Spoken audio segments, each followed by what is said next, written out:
Dr. Marcus Smith, Field Hospital 12, Denver, Colorado. Day 1, Hour 6 post-strike. I'm recording this because someone needs to document what's happening. Standard medical protocol. Keep records. Maintain documentation. That's what we do, even when the world ends. Especially when the world ends. The detonation occurred at 0600 hours, 550 kilotons. Ground burst. Denver International Airport was the target. We're 23 miles southwest, far enough to survive the initial blast. Close enough that the fallout is coming. We have maybe 90 minutes before the plume arrives. We're converting the underground parking garage beneath Providence Medical Center into Field Hospital 12. It's not ideal, but it's what we have. Concrete overhead, 3 levels of building above us, multiple layers of protection. Radiation shielding calculated at approximately 85% reduction. It'll have to do. I'm the lead physician. Marcus Smith, age 42, emergency medicine specialist, 15 years in level 1 trauma, board certified. I've treated gunshot wounds, car accidents, mass casualty events, cardiac arrests, industrial accidents. I thought I'd seen everything medicine could throw at me. I was wrong. But we'll get to that later. Current status. 217 casualties admitted in the last 4 hours. Most are showing early signs of acute radiation syndrome. Nausea, vomiting, fatigue, headache. We're triaging based on exposure estimates. Red tags for critical care. Yellow for urgent. Green for walking wounded. Black for those we can't save. That's the reality of mass casualty events. You save who you can. You let go of who you can't. It's brutal mathematics, but it keeps the maximum number of people alive. That's what we tell ourselves anyway. We have 6 physicians, including myself, 14 nurses, 2 physician assistants, 3 EMTs. Supply situation is adequate for now. The hospital pharmacy upstairs is intact. We've got antibiotics, antiemetics for the nausea, for fluids, pain management, bandages, surgical supplies. What we don't have is enough of the specific drugs for radiation treatment. Potassium iodide to protect the thyroid. Prussian blue for internal contamination. Filgrastim for bone marrow support. Neupogen, the drugs that actually help with radiation exposure. We're rationing what we have, making impossible choices about who gets treatment and who doesn't, who lives and who dies, based on exposure estimates, based on probability of survival, based on cold medical calculus. Dr. James Patterson is running surgical triage.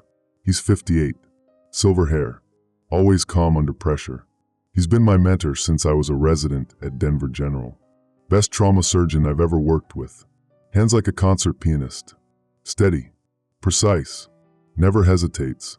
He's over in the northwest corner right now, setting up what passes for a surgical suite.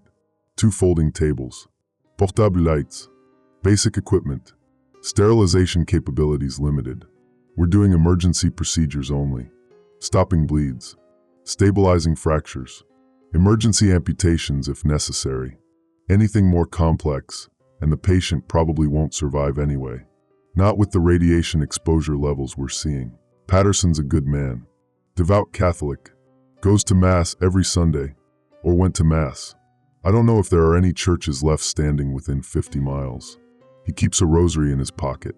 I've seen him praying between patients, lips moving silently, fingers working the beads. I don't share his faith, but I respect it. Everyone copes differently. If prayer helps him keep functioning, then more power to him. We need him functional. We need everyone functional.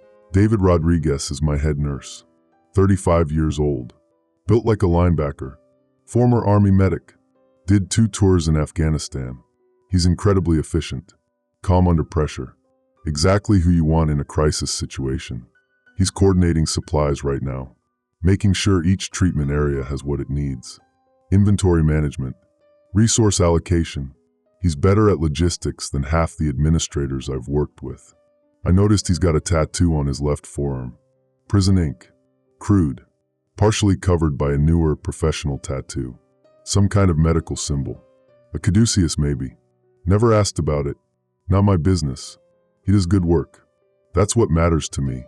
The military liaison just arrived. Lieutenant Sarah Wright, 29 years old, Army.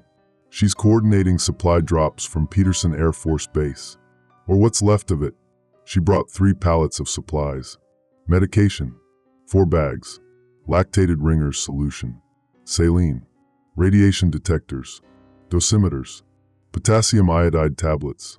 Not enough, but better than nothing. She looks exhausted, professional, competent, military bearing, but I can see the weight in her eyes. The strain. She mentioned civilian casualties on the drive here. Said the roads are. She didn't finish the sentence. Just shook her head. Looked away. I didn't push. We also have Father Thomas Green, hospital chaplain, 45 years old. Thin, wire-rimmed glasses, soft-spoken. He's moving between patients, offering comfort, last rites for those who want them, Catholic prayers, Protestant prayers, non-denominational spiritual support, whatever people need. I find it, I don't want to say useless, but people are dying from radiation exposure. Prayer won't change their cellular damage, won't repair their DNA, won't regenerate their bone marrow, won't stop the cascade of organ failure. But if it makes them feel better in their final hours, then I suppose it serves a purpose. False comfort is still comfort, and these people need all the comfort they can get. Day 1, 1400 hours. The fallout arrived right on schedule. Orange-red particles drifting down like snow. Beautiful in a horrible way. Deadly. Radiation levels outside hit 600 Röntgen within 30 minutes. Lethal dose. Unsurvivable. We're monitoring with Geiger counters. The clicking is constant. Rapid fire. Like machine gun bursts. Everyone who's going to make it to shelter is here now. Everyone else is. They're not coming. They're dead or dying out there in the fallout. We're settling into a routine. Check radiation levels hourly. Monitor patients continuously. Treat symptoms as they appear. Fluids for dehydration. Antiemetics for nausea. Pain medication for the ones who are too far gone. Try to keep people alive. Try to maintain hope. Try to pretend we're not all slowly dying down here in this concrete tomb. We're seeing the full progression of ARS now. Acute radiation syndrome. The ones with 400 plus Röntgen exposure are deteriorating rapidly. The prodromal phase. Nausea, vomiting, diarrhea, fatigue. Then the latent phase. They feel better, seem to be recovering. It's a lie, a cruel biological trick. The calm before the storm. Then the manifest illness phase hits. Hair loss, skin lesions, petechiae, internal bleeding, their immune systems collapsing, white blood cell counts dropping to nothing, infections taking hold, sepsis, multi-system organ failure. And we're doing what we can, but it's not enough. It's never enough. Day 2, 0600 hours. We lost 32 people overnight, most from acute radiation syndrome. High exposure cases, 400 to 600 Röntgen range. Their bodies just gave up, surrendered. Multi-system organ failure, hemorrhagic shock, respiratory arrest. We made them comfortable. Morphine, sedation. That's all we could do. Rodriguez supervised the body management. We're storing them in a refrigerated section. Walk-in cooler that used to hold cafeteria supplies. Can't bury them yet. Radiation outside is still lethal. Can't cremate them. No facility. No fuel. So we stack them. Tag them. Try to maintain dignity. Document cause of death. Time of death. Next of kin if known. It's grim work. Necessary work. Someone has to do it. Father Green spent the entire night with the dying. Hearing confessions. Offering absolution. I heard some of it. Couldn't help but hear. The hospital is quiet at night. Sound carries. People confessing their sins. Their regrets. Things they'd done. Things they wish they'd done differently. Affairs. Lies. Thefts. Betrayals. Failures as parents. As spouses. As human beings. Green listened patiently to all of it. Never judged.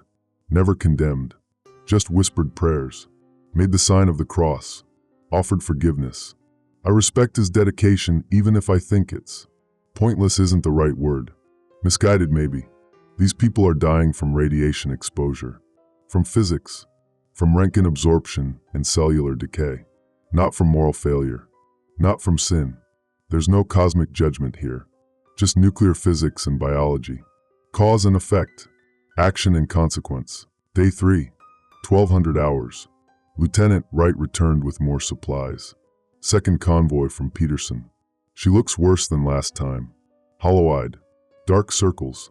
Skin pale. She's coordinating supply runs from multiple bases.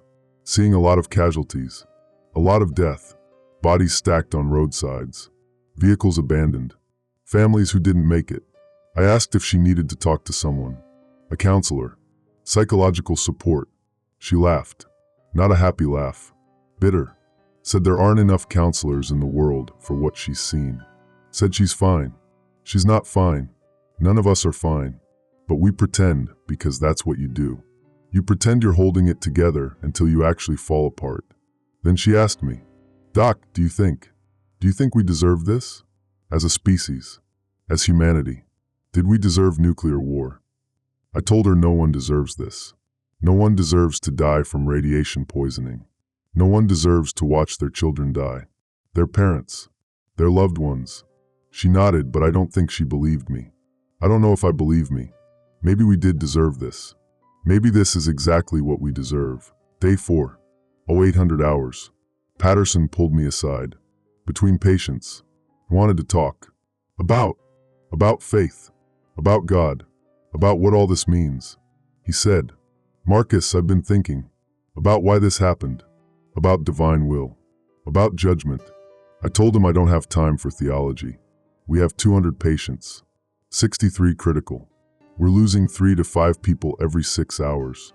I need to focus on medicine. On saving who I can. Not on philosophical questions about cosmic meaning. He nodded. Said he understood. Then he said, when you're ready, Marcus. When you need to talk. About more than medicine. The offer stands. I've been a surgeon for 34 years. I've seen a lot of death. A lot of suffering. And I've learned. Sometimes the body fails for reasons medicine can't explain. Sometimes there's more happening than just biology. I told him biology is enough. Physics is enough. We don't need mysticism to explain nuclear war. We built the bombs. We launched them. We killed ourselves. That's human choice. Human error. Not divine judgment. He smiled sadly. Said, I hope you're right, Marcus. I really do. Then he went back to his patients. Left me standing there wondering what he meant. Why he looked so concerned. Like he knew something I didn't. Like he was waiting for something to happen. Day 5. 0900 hours. This is where things changed. Where everything I believed about medicine, about reality, about the nature of the universe, where all of it started to crack. Patient admitted to bed 47. Michael Torres, 33 years old. Construction worker. Hispanic male. Well-built. Muscular. Radiation exposure estimated 350 Röntgen. Moderate ARS category. Standard symptoms. Nausea. Vomiting. Fatigue. Low blood count. White cells dropping. Platelets declining. We started him on standard protocol. Intravenous fluids. Antiemetics. Ondansetron. Electrolyte replacement. Monitoring vitals every 2 hours. Nothing unusual initially. Just another radiation patient. Just another casualty of nuclear war. Then around 1400 hours. Rodriguez called me over. Urgent. Said Torres was complaining about his hands. Swelling. Pain. Difficulty moving fingers. I examined him. Palpated both hands. They were enlarged. Significantly. Not edema. Not fluid retention. Something else. The tissue felt dense. Abnormally dense. Firm. Almost hard. Like the bones were. Growing. Calcifying. Becoming heavier. Denser. I'd never felt anything like it. I ordered x-rays. Rodriguez wheeled over the portable unit. Positioned Torres's hands. We took films of both. Standard AP and lateral views. When I pulled up the images on the portable viewer I thought there was an equipment error. A malfunction. Overexposure. Something. Because the bone density was impossible. The metacarpals. The phalanges. The carpals. They were showing as solid white on the film. Complete opacity. Like metal. like his bones were made of iron or steel instead of calcium and phosphate. I checked the machine, ran diagnostics, everything functioning normally. Took the films again. Different angle, different settings, same results. Torres's hands were becoming dense, impossibly dense. I called Patterson over, showed him the films. He looked at them for a long time, said, "That can't be right. Bones don't do that. That's not possible." I agreed. It wasn't possible, but there it was. Radiographic evidence of impossible bone density. Over the next 2 hours it got worse. The hands kept swelling, the weight increasing. Torres was screaming, "I can't lift them. Doctor, please. They're too heavy. I can't lift my hands." We tried to help him. Rodriguez and I tried to elevate his arms, support them. But the weight, each hand must have weighed 30 pounds, 40, maybe more. We couldn't get accurate measurements. Our scale only goes to 10 pounds and they maxed it out. Broke it. The weight was pulling his arms down, gravity dragging them, pulling his shoulders forward, starting to compress his chest cavity, affecting his breathing. I ran every test I could think of. Blood work, complete metabolic panel, calcium levels, phosphate, magnesium, vitamin D, parathyroid hormone, everything that affects bone metabolism. Everything came back normal, within expected ranges for radiation exposure. Nothing that would explain this impossible calcification, this transformation of bone into something else. Patterson suggested. He suggested we pray, that maybe this was beyond medicine, beyond science. I cut him off, told him this is medical, has to be medical. Some reaction to radiation we don't understand yet. Some effect on bone density we haven't documented, on tissue composition.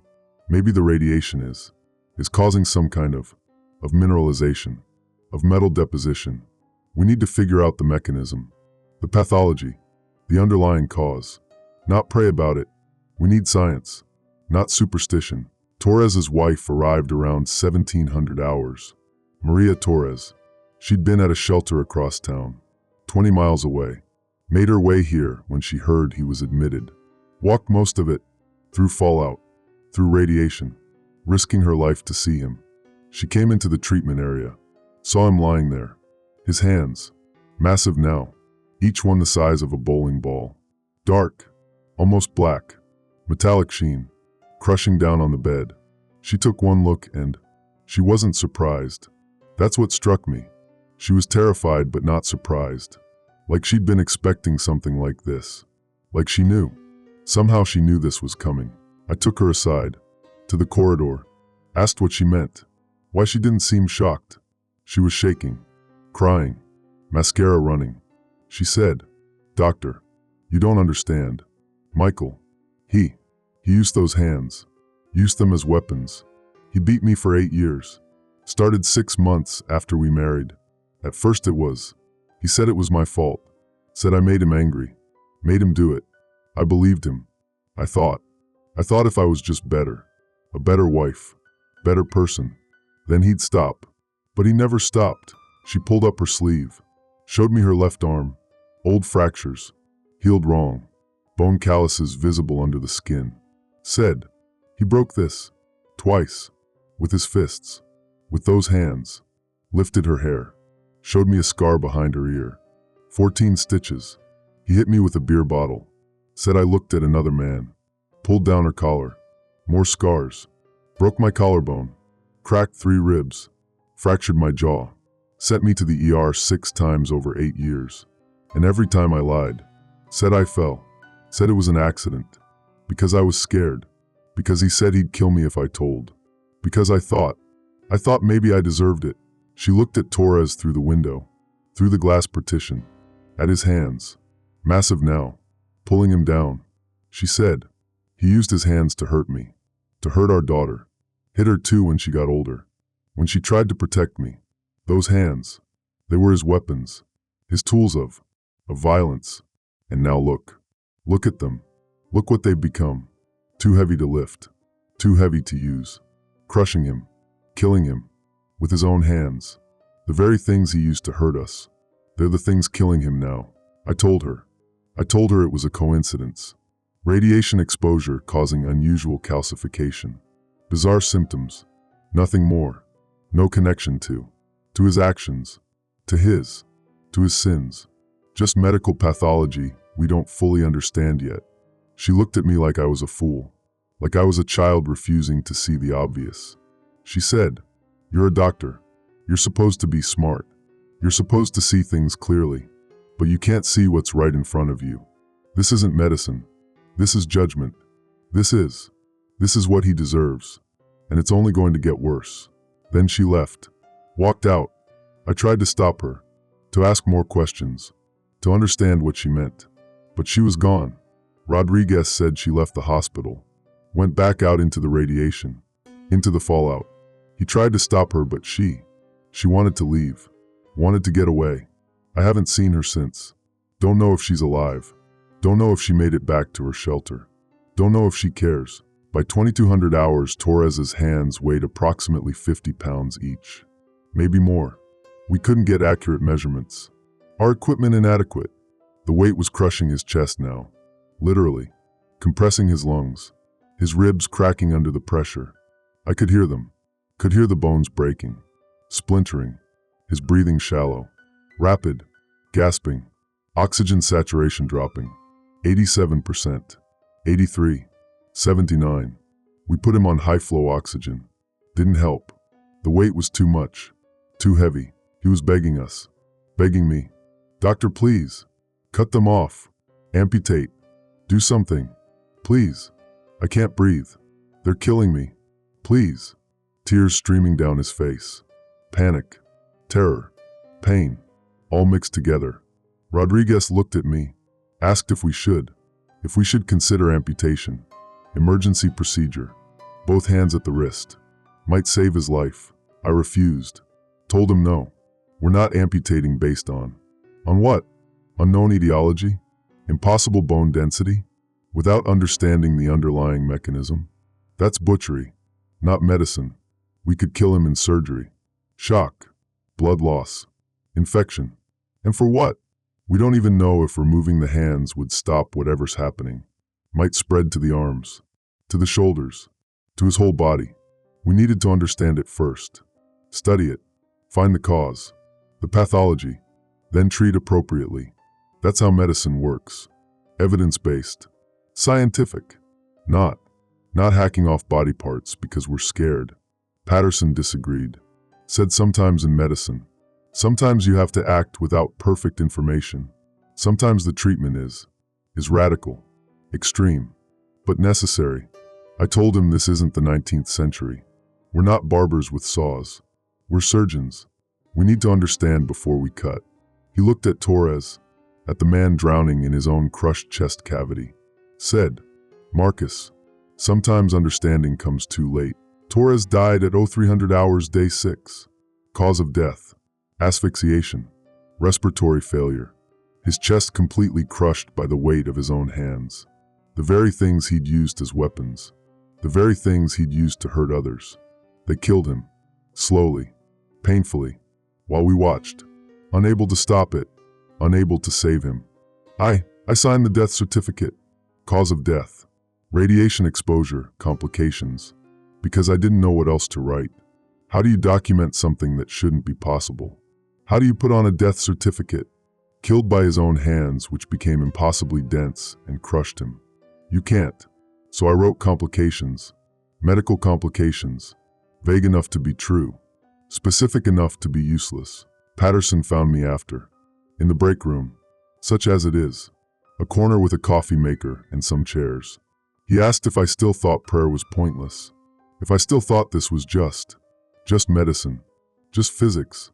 I told him one unusual case doesn't mean anything, doesn't prove divine intervention, doesn't prove judgment, doesn't prove anything except that radiation does things we don't fully understand yet. Give me time, give me more data, give me more cases. I'll figure it out. I'll find the medical explanation. That's what I do. That's what science does, he said. Marcus, I've been a surgeon for 34 years. I've seen a lot, seen things that defied explanation, seen miracles and tragedies, but I've never seen anything like that. And you know what the strangest part was? His wife. She wasn't surprised. She saw it as consequence, as justice, as judgment. She knew. Somehow she knew what those hands had done. And she knew they'd be his downfall. I told him she was traumatized, looking for meaning in chaos. The human brain does that. Pattern recognition gone haywire. Sees connections that aren't there. Makes narratives to explain random events. It's psychology, cognitive bias, apophenia, not theology, not divine intervention. Just a traumatized woman trying to make sense of her husband's bizarre death. Patterson nodded, looked tired, older than his 58 years. Said, I hope you're right, Marcus. I really do. Because if this is judgment, if sins are becoming physical, visible, manifest, then we're all in trouble. Every one of us. You, me, Rodriguez, Wright, Green, everyone in this hospital, everyone who survived. We all carry guilt. We all have secrets. We all have sins. And if they're becoming real, becoming physical, then God help us all. I told him he was being dramatic. Told him to get some sleep. We had a long day ahead. More patients, more casualties, more death. We needed to rest while we could. He agreed. Said he'd try. But as he left, he turned back. Said, Marcus, when it happens to you, when your guilt becomes real, I'll be here. I'll help you. Whatever you need. I asked what he meant. He just shook his head. Said, you'll understand soon enough. We all will. I tried to sleep. Couldn't. Kept seeing Torres's hands. The weight. The density. The X-rays showing solid metal where bones should be. His wife's face. Her scars. Her knowledge. Her certainty. This is judgment, she'd said. This is what he deserves. But that's not how medicine works. Disease doesn't discriminate based on morality. Cancer doesn't care if you're good or evil. Heart attacks don't check your moral record. Radiation exposure is physics. Roentgen absorption. Cellular damage. DNA breaks. It's not sentient. It's not judging.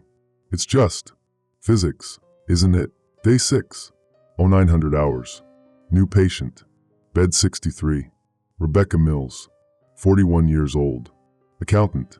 White female. Overweight. Glasses. Nervous demeanor. Radiation exposure estimated 370 Roentgen. She was admitted 2 days ago. Day 4. Standard ARS progression. We thought she was stabilizing. Blood counts were not good but not catastrophic. White cells at 2,000. Platelets at 50,000. She was going to need transfusions, but she was going to make it. She was going to be one of the survivors. One of the lucky ones. Then Rodriguez called me. 0930 hours. Urgent. I went to her bed. She was scratching at her arms. Frantic. Clawing at the skin. Drawing blood. Saying something was under her skin. Something moving. Something growing. Trying to get out. I examined her. Latex gloves. Sterile technique. Found. Lesions. Small circular lesions on her forearms. Both arms. Symmetrical distribution. Maybe 20 on each arm. Evenly spaced. Regular pattern. I thought. Radiation-induced dermatitis. Skin reaction to exposure. Cellular damage manifesting as lesions. Not uncommon. We see it frequently in radiation patients. I prescribed topical steroids. Hydrocortisone cream. Told Rodriguez to apply twice daily. To monitor. To document any changes. Then I went back to other patients. Other emergencies. Thought nothing more of it. 2 hours later. 1100 hours. Rodriguez called again. More urgent this time. Almost panicked. Said I needed to see Mills. Needed to see her right now. I went to her bed. And the lesions had changed. Grown. They weren't lesions anymore. They were objects. Solid objects. Protruding from the skin. Metal. Circular. Flat. About the size of quarters. Silver. With engravings. Oh God. They were coins. Actual coins. Growing from her dermis. Emerging through the skin like plants growing from soil. I couldn't believe what I was seeing. I've done dermatology rotations. I've seen foreign body reactions. I've seen people with implanted objects, metal plates, screws, surgical hardware. But the coins were growing from inside, from her own tissue, from her own body, not embedded, not swallowed and somehow migrating, growing, like they were part of her, like her body was creating them, manufacturing them from what? From her own cells? Her own minerals? How is that possible? I called Patterson, called Wright. Hell, I almost called Father Green because I didn't know what else to do. We examined her together, all of us, standing around her bed, staring. Rodriguez took x-rays. The coins, they were rooted in the tissue, connected to blood vessels, to nerves, to fascia, like they were organs, like her body was growing them the way it grows fingernails or hair. But that's not biology. That's not possible. You can't grow metal from organic tissue. You can't create currency from human cells. Patterson said, Marcus, have you ever seen anything like this? In all your training? I told him no, never. Not in medical school, not in residency, not in 15 years of emergency medicine. This is beyond medicine, beyond pathology. I don't know what this is. Rebecca she was hysterical, screaming, crying, clawing at the coins, trying to pull them out, ripping at her own skin, blood running down her arms. Rodriguez had to restrain her, hold her down. We sedated her. Lorazepam, 2 milligrams 4, then 6.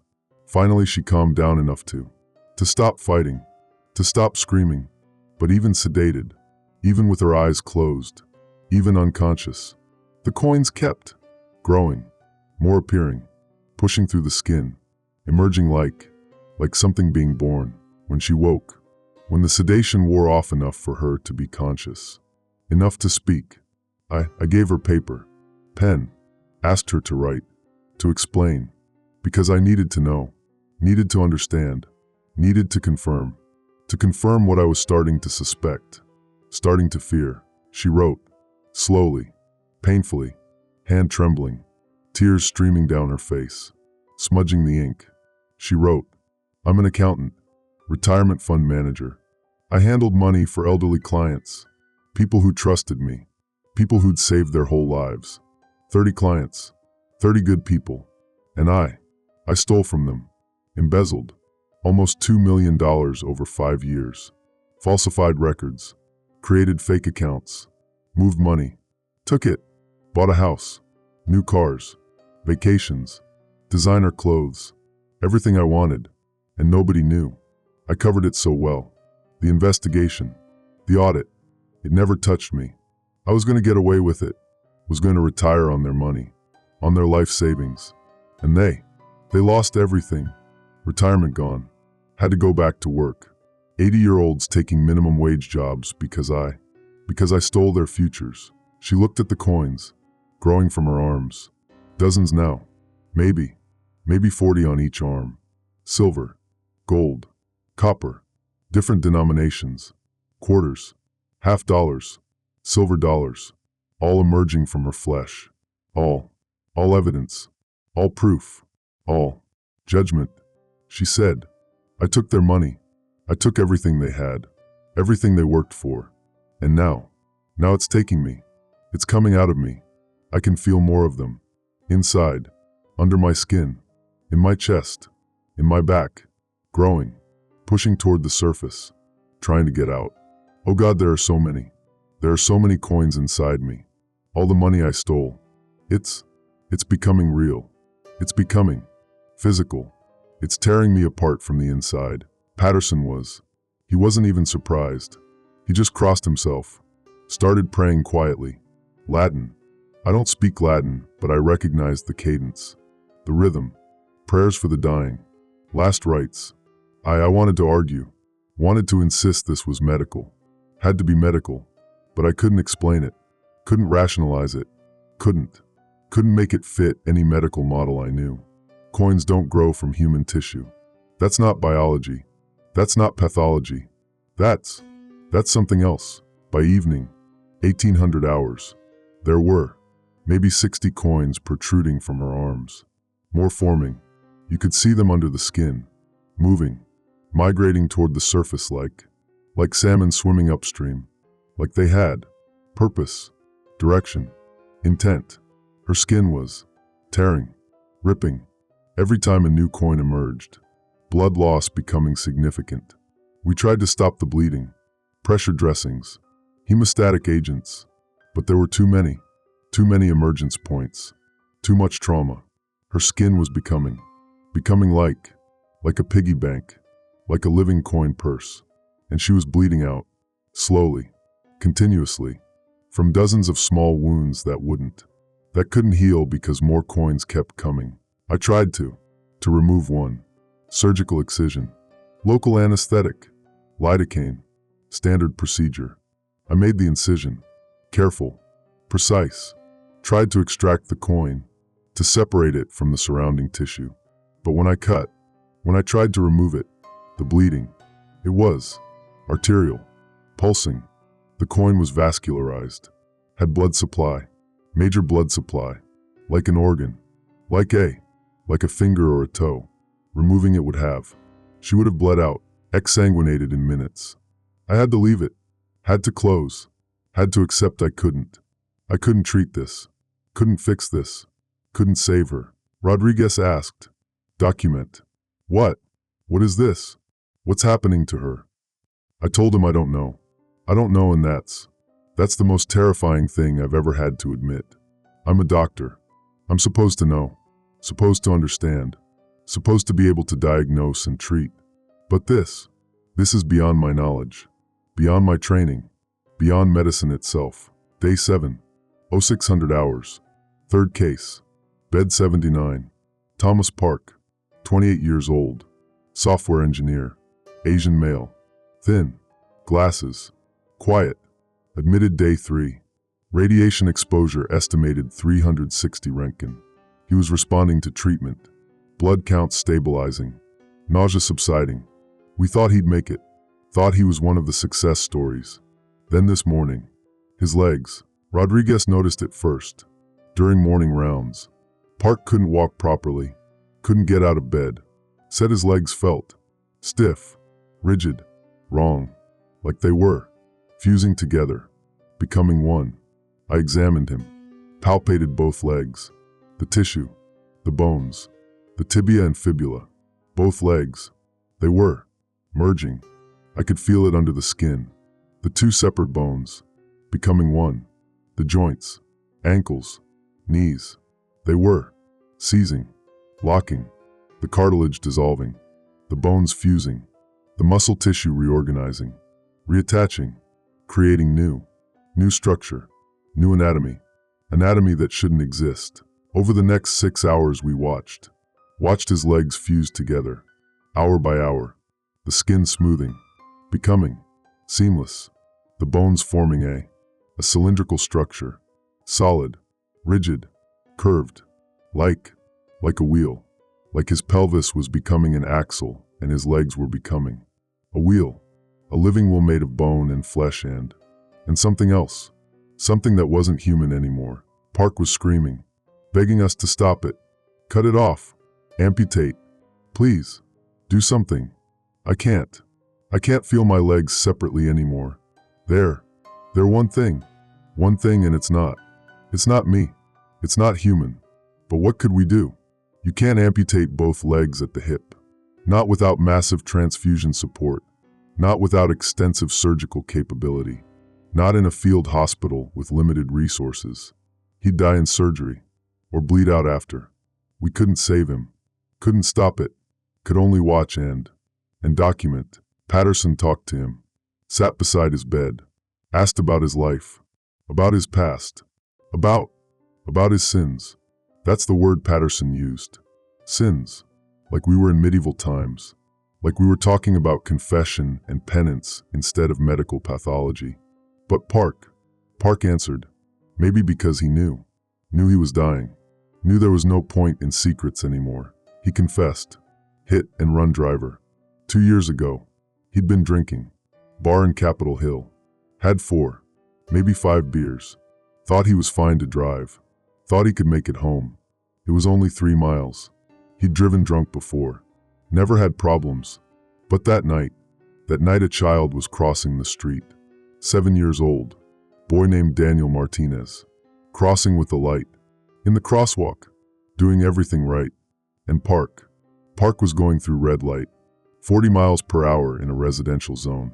Hit the boy. Killed him instantly. Blunt force trauma. Skull fracture. Internal injuries. Dead before the ambulance arrived. And Park drove away. Left the scene. Went home. Parked his car in the garage. Cleaned the blood off the bumper. The next day he took it to a body shop in Aurora. Paid cash for repairs. Told them he hit a deer. They didn't question it. Fixed the damage. And the police. They never caught him. Never identified his car. Never connected him to the death. He got away with it. Went on with his life. Got promoted at work. Started dating someone new. Moved to a better apartment. Like nothing happened. Like he hadn't killed a child and driven away. He looked at his legs. At what they were becoming. Said, I killed that boy with my car. With these legs. On the pedals. Gas. Brake. My legs did that. My legs controlled the vehicle that killed him. And now I'm becoming the vehicle. I'm becoming the thing that killed him. The thing that I used to escape, to run away. And now I can't. I can't stop moving. Can't control it. Can't escape what I did. By 1400 hours his transformation was. Complete isn't the right word. But his legs were. They were a wheel. A solid wheel. Bone and flesh formed into a cylinder, maybe 18 inches in diameter. His pelvis had become an axle. His spine curved. Adapted to support the weight. To allow rotation. And the worst part. The absolute worst part. He couldn't stop moving. The wheel. It was rotating. Involuntarily. Muscle spasms or something else. Something beyond neurology. Beyond voluntary control. Making him roll. Forcing him to move. Forward. Backward. Crashing into walls. Into equipment. Into other beds. We tried to restrain him. To immobilize the wheel. Straps. Braces. But the force. The muscle contractions. They were too strong. He broke through everything. Kept rolling. Kept crashing. His head. His upper body. Taking repeated impacts. Against concrete walls. Against metal bed frames. Against everything. I could hear the fractures forming. Could see the hematomas. The bruising. The swelling. His skull. Taking damage. Again and again and again. Rodriguez tried to cushion him. Put mattresses around him. Pillows. Anything soft. But Park just rolled over them. Through them. The wheel. It was unstoppable. Like it had its own momentum. Its own purpose. Rolling endlessly. Crashing endlessly. Destroying him from the outside while his guilt destroyed him from the inside. He died around midnight. Day 7. Massive head trauma. Skull fractures. Multiple. Compound. Brain hemorrhage. Subdural hematoma. Epidural hematoma. Cerebral contusions. From repeatedly crashing into walls. Unable to stop his own movement. Unable to control the thing his body had become. Unable to escape. Just like he'd tried to escape the scene of the accident. Tried to run from what he'd done. And now he'd been forced to run. To roll. To move. Until it killed him. Patterson and I. We moved the body to the morgue. The refrigerated section. Next to Torres. Next to Mills, who died 3 hours earlier. Bled out from coin eruptions. Her entire torso covered now. Hundreds of coins. Thousands maybe. All pushing through the skin. All evidence of her theft made manifest. Made physical. Made real. 3 patients. 3 impossible transformations. 3 connections to specific moral transgressions. Specific sins. Specific crimes. Torres, who used his hands to beat. Hands that became too heavy to lift. Mills, who stole money. Money that grew from her flesh. Park, who killed with a vehicle. Who became a vehicle. Each punishment fitting the crime. Each transformation. Specific. Targeted. Appropriate. I'm a doctor. I'm a man of science. I believe in evidence. in data, in measurable, testable phenomena, in peer-reviewed research and clinical trials and rationality. But this doesn't fit any medical model I know. Radiation doesn't. It doesn't judge. It doesn't discriminate based on morality. It's physics. It's energy damaging cells. Random damage. Random mutations. Not targeted. Not specific. Not appropriate to the person's moral history. But the pattern is undeniable. 3 patients. 3 sins. 3 transformations. Each one reflecting the crime. The guilt. The judgment. Patterson found me in the morgue. 200 hours. Day 8. I was examining the bodies. Torres with his iron hands. Each one now weighing, I don't know, 80 pounds maybe. 90. Crushing his entire chest cavity. Ribs shattered. Sternum broken. Mills with coins erupting from every inch of her torso. Her arms. Her legs. Her back. Hundreds of them. Maybe thousands. Silver. Gold. Copper. All denominations. All the money she stole made physical. Made real. Park twisted into a form. His legs. His pelvis. All reformed. All restructured into instrument of death. Into vehicle. Into the thing that killed a child. Medical curiosities. Impossible pathologies. Things that shouldn't exist. Things that violate everything I know about biology. About medicine. About reality itself. And I was documenting them, photographing them, measuring them, studying them, because that's what I do. That's all I know how to do. When faced with the impossible, you document, you measure, you study, you try to understand. Patterson said, "How many more cases before you accept it, Marcus? Before you admit this isn't medical? Before you stop trying to find a rational explanation for the irrational?" I told him I'm a doctor. I heal. That's what I do. That's all I know how to do. I treat diseases. I cure illnesses. I save lives. That's my purpose, my function, my religion if I have one. He said, "Can you heal sin, Marcus? Can you operate on guilt? Can you prescribe medication for judgment? Can you cure?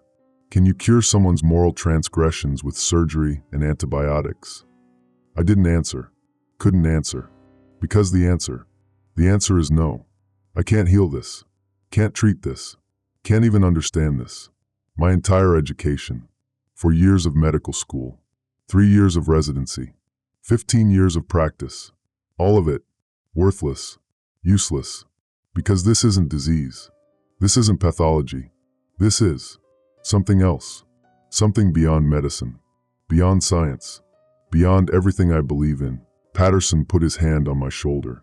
Said, "Marcus, I know this is hard for you. I know your entire worldview is cracking, breaking, but you need to accept it. This is judgment. This is sin's becoming. Physical, visible, manifest. This is what we truly are being revealed. And if you can't accept that, if you keep denying it, then you won't be prepared when it happens to you, when your guilt becomes real." I asked him what he meant. What guilt? What sins? I'm a doctor. I save lives. I help people. What sins could I possibly? And then I stopped, because I remembered. 5 years ago, patient, young mother, 26 years old, pregnant, 3rd trimester, came to the ER with abdominal pain, bleeding. I examined her, ran tests, diagnosed placental abruption. But I missed something, missed signs of DIC, disseminated intravascular coagulation, blood clotting disorder. By the time I realized, by the time I caught it, she was bleeding out, internally. We tried to save her, emergency C-section, massive transfusion protocol, but it was too late. She died. The baby, premature, 29 weeks, died 2 days later, and I falsified the records, changed the timeline, made it look like the DIC was sudden onset, unforeseeable, made it look like I'd done everything right, everything by the book, protected myself, protected my career, blamed her pre-existing condition, blamed her medical history, Let her family believe it wasn't my fault, that I tried my best, that she just died from complications no one could have prevented. But that's not true. I could have prevented it if I'd been more careful, more thorough, if I'd caught the signs earlier. She might have lived. Her baby might have lived. 2 lives lost because I made a mistake. And then I covered it up. I lied. I falsified medical records. I let a family grieve thinking their daughter died from fate, from bad luck, when really she died from my negligence, my error, my sin. Patterson saw it in my face. The realization, the memory, the guilt. He nodded, said, "We all carry it, Marcus. All of us.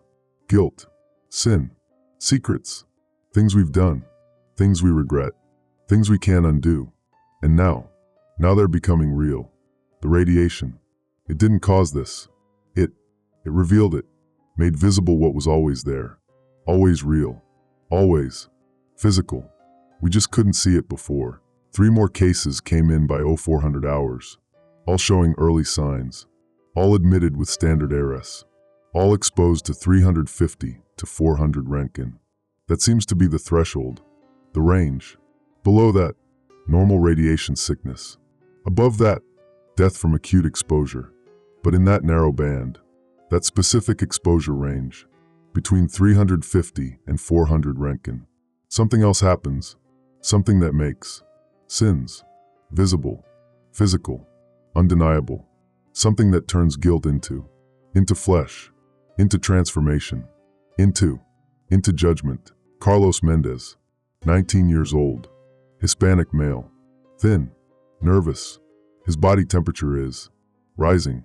Started at 98.6, normal, then 99, 100, 102. We thought fever, infection. Started antibiotics. Didn't help. 104, 106. We packed him in ice, cold packs, ice baths, trying to bring his core temperature down, but it keeps climbing. 108, 110. That's lethal. That should kill him, but he's still alive, still conscious, still burning, and his skin, it's smoking, literally smoking, like there's fire inside him, under his skin, in his blood, in his cells, trying to get out. His eyes, bloodshot, red, like coals, like embers, glowing. I've never seen anything like it, never seen human eyes glow, but his are red, orange, like flame.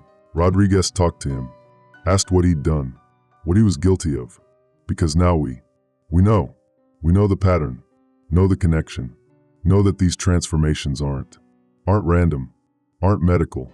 They're specific. They're judgment for specific sins. Mendez confessed.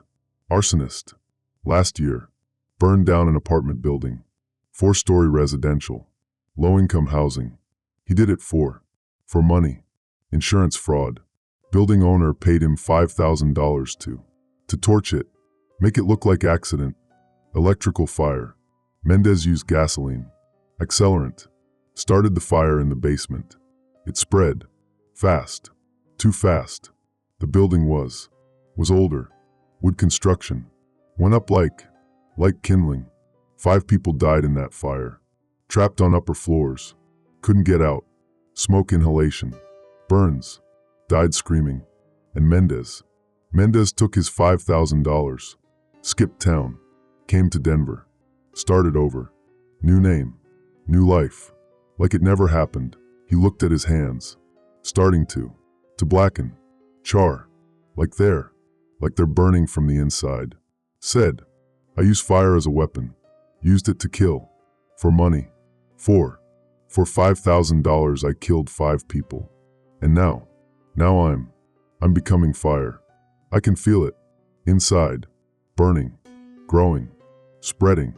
I'm going to burn, from the inside out, like they did, like those people in the building. I'm going to burn like they burned." His temperature hit 112 at 0600 hours. We We can't cool him down. Can't stop it. His skin is blistering, charring, smoking continuously. The smell is like burning meat, like a funeral pyre.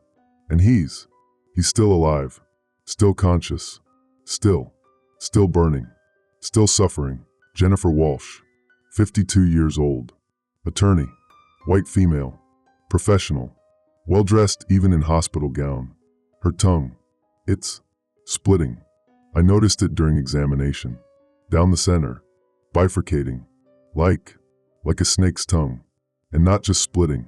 The tissue is changing, the surface becoming scaled, textured, rough, the muscle moving independently, both halves writhing like separate organisms, like serpents. She tried to speak, to ask what was happening, to beg for help. But when she opened her mouth, when the split tongue moved, it attacked her. Both halves struck inward, like snakes striking, drew blood, punctured her cheeks, her gums, her palate. She screamed, or tried to, but any sound, any attempt at speech, triggered another strike, her own tongue, attacking her, biting her, poisoning her. We sedated her. Heavy sedation, midazolam, propofol, kept her unconscious, kept her from trying to talk, from triggering the attacks. But even unconscious, even sedated, the tongue kept changing, kept transforming, the scale spreading, covering the entire surface, and glands, venom glands. I can see them, on ultrasound, at the base of the tongue, glandular tissue that shouldn't exist, that can't exist, producing something, some toxin, some venom. When she woke, when the sedation wore off, I gave her paper, pen, asked her to write, to explain, to confess, because I needed to know, needed to confirm, needed to understand the pattern, the connection, the sin. She wrote, hand shaking, tears falling. I'm a defense attorney, criminal defense. 3 years ago, child abuse case, client accused of molesting children, multiple victims, ages 6 to 9. Boys and girls. Evidence was strong. Testimony, physical evidence, medical examinations. He was guilty. I knew he was guilty. Everyone knew. But I found technicalities, suppressed evidence on procedural grounds, witness intimidation, not by me directly, but I allowed it, encouraged it, legal maneuvering, appeals, delays, got him acquitted. He walked free. She paused, closed her eyes, more tears, continued writing. 2 months later, he abused again. 4-year-old girl, neighbor's daughter, molested her, killed her, to keep her quiet, strangled her, left her body in a dumpster. That's on me. That blood is on my hands. I freed him. My words, my arguments, my lies, set a monster loose. And he killed. Because I protected him. Because I used my tongue, my words, my voice, to lie, to manipulate, to free a predator. The transformation accelerated through day 7. By evening her tongue was multiple serpents, 7 of them, growing from the base, each one independent, each one sentient maybe, moving with purpose, with malice, striking constantly, at her throat, her mouth, her face, injecting venom. I tried to remove them, to surgically separate them, to cut them out, but they're attached to her airway, to her esophagus, to major blood vessels, the carotid, the jugular. Removing them would kill her instantly. Leaving them will kill her slowly. She died at 2200 hours. Day 7, asphyxiation. The serpents, they coiled around her trachea, around her airway, constricted, while simultaneously envenoming her. The toxin, whatever it is, caused paralysis, respiratory arrest, cardiac arrest, multiple organ failure. We couldn't save her, couldn't intubate, couldn't bypass, couldn't do anything but watch her die. strangled by her own tongue, poisoned by her own venom, killed by the instrument she'd used to lie, to manipulate, to free a monster. 7 patients now. 7 manifestations. 7 transformations. All in that 350 to 400 Roentgen exposure range. All with histories. All with sins. Some minor, some major. All being made physical, being made visible, being made real. Torres. Hands that hurt became weapons that crushed. Mills. Money stolen became coins that erupted. Park. Vehicle that killed became vehicle that destroyed. Mendez. Fire that murdered becoming fire that consumes. Walsh. Tongue that lied becoming serpents that strangle. And 2 more. 2 more I haven't detailed yet, because there are too many. Too many cases. Too many transformations. Too many sins made flesh. Patterson found me. Again. He keeps finding me. Keeps trying to make me understand. Make me accept. He said, "You're starting to see it. I can tell. You're starting to understand. This isn't medical. This isn't disease. This is moral, spiritual. This is judgment, divine judgment or cosmic law or something we don't have words for. But it's real. It's happening. And you need to accept it." I told him I don't know what I believe anymore. Everything I thought I knew. Everything I was certain of.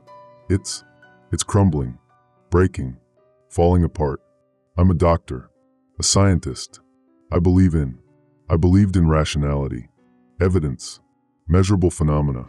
But this violates everything.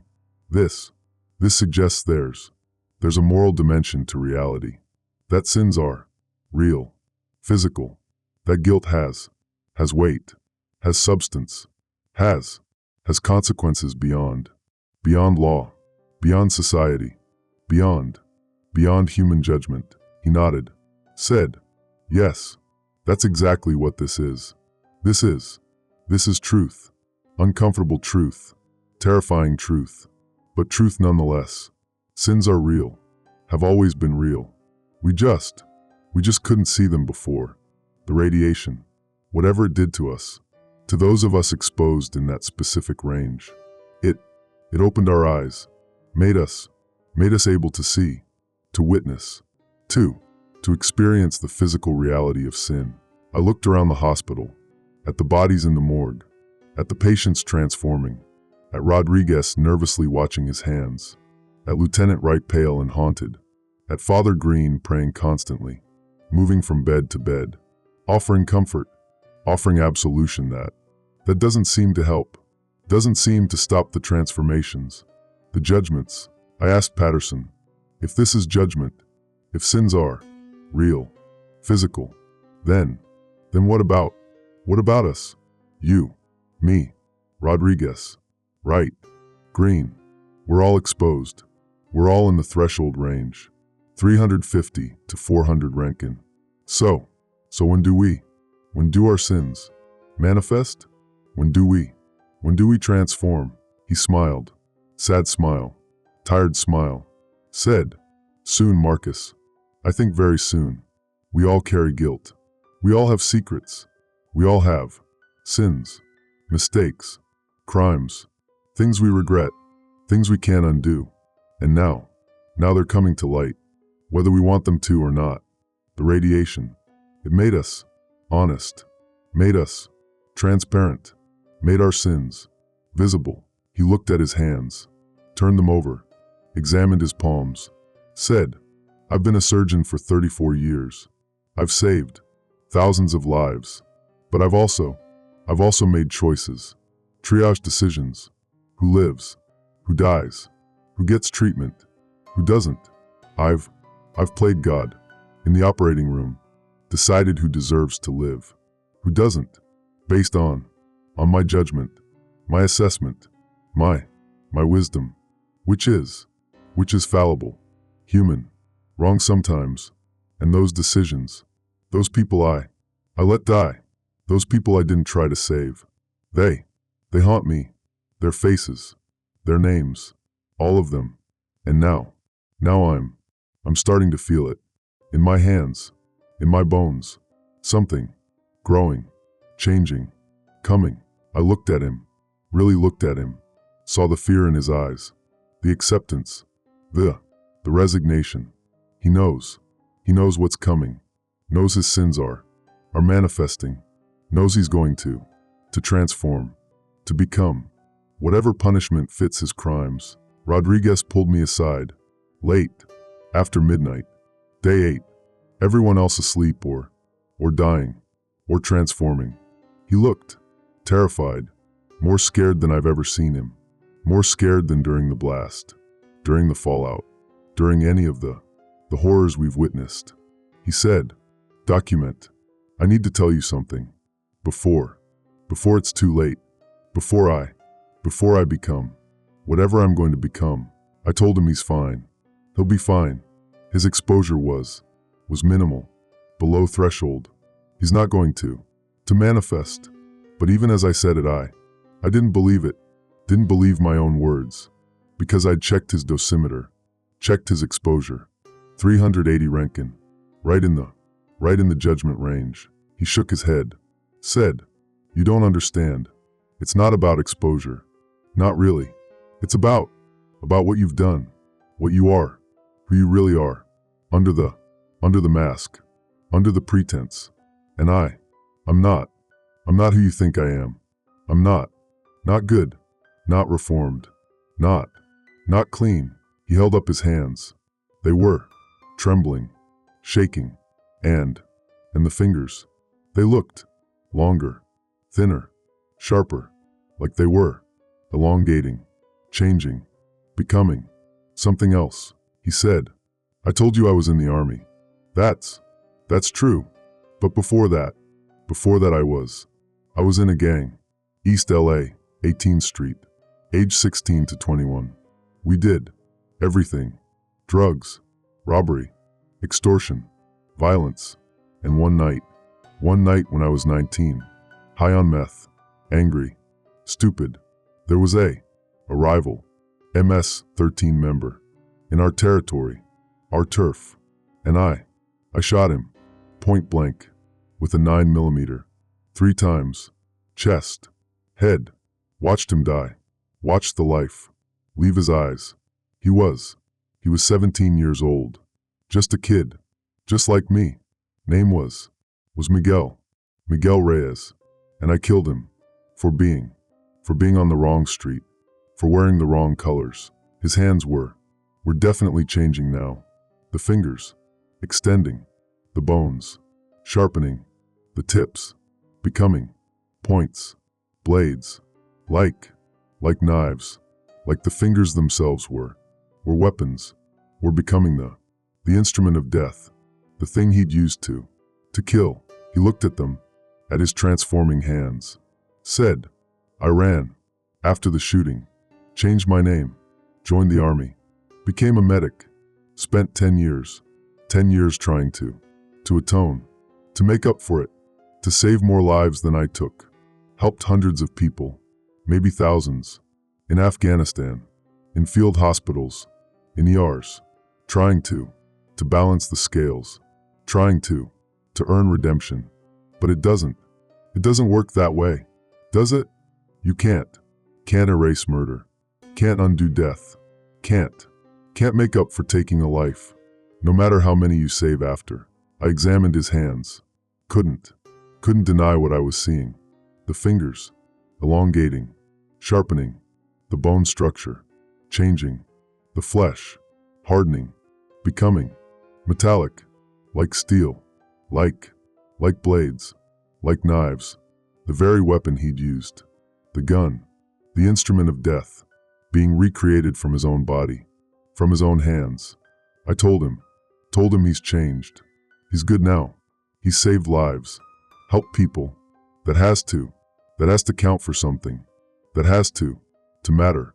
But even as I said it, I wasn't sure if redemption is real, if atonement is possible, if you can ever truly escape what you've done, who you were, the sins you carry. He said, "I killed a 17-year-old kid, directly, with my own hands, pulled the trigger, watched him die. If this is judgment, if sins are being weighed, measured, made physical, then what happens to someone who murdered? What form does that take? What punishment fits? Fits taking a life? I didn't have an answer. Still don't.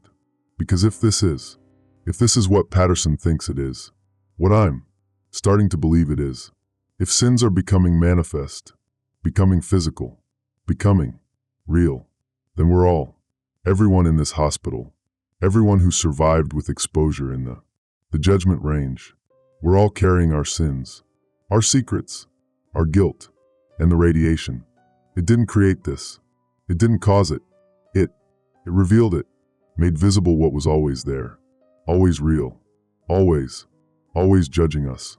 Day 8, 0600 hours, 7 patients showing full manifestations, all terminal, all suffering, all dying from their sins made flesh, and more coming, more showing early signs, trembling, changing, transforming. The hospital is becoming a gallery of judgment, a museum of sin, a place where guilt becomes physical, becomes undeniable, becomes fatal. Patterson found me. Dawn, sunrise outside though we can't see it. 3 levels underground, in our concrete tomb. He put his hand on my shoulder, said, "You're starting to see it. I can tell. You're starting to understand. This is beyond medicine, beyond science. This is the physical reality of moral truth. This is what sin looks like when it becomes flesh." I told him I still don't fully accept it. Can't fully accept it. My entire worldview, everything I believe, it's based on materialism, rationality, the idea that reality is physical, measurable, that there's no supernatural, no divine, no judgment beyond human law and consequence. But this suggests, this proves, there's something more, something deeper, something terrifying. He said, "Yes, that's exactly what this is. Welcome to the truth, Marcus. The uncomfortable, terrifying, undeniable truth. Sins are real. Guilt has weight. Morality has substance. And we're all of us, about to face it, about to become what we truly are, what we've always been, under the masks, under the pretense, under the lies we tell ourselves." I looked at my hands, felt them, examined them. They look normal so far, but I can feel something deep inside, in the bones, in the tissue, something growing, waiting, getting ready to emerge, to manifest. My sin, my guilt, the patient I killed through negligence, through error, the records I falsified, the lies I told, the family I deceived, all of it becoming real, physical, undeniable. Dr. Marcus Smith, Field Hospital 12, Denver, Colorado.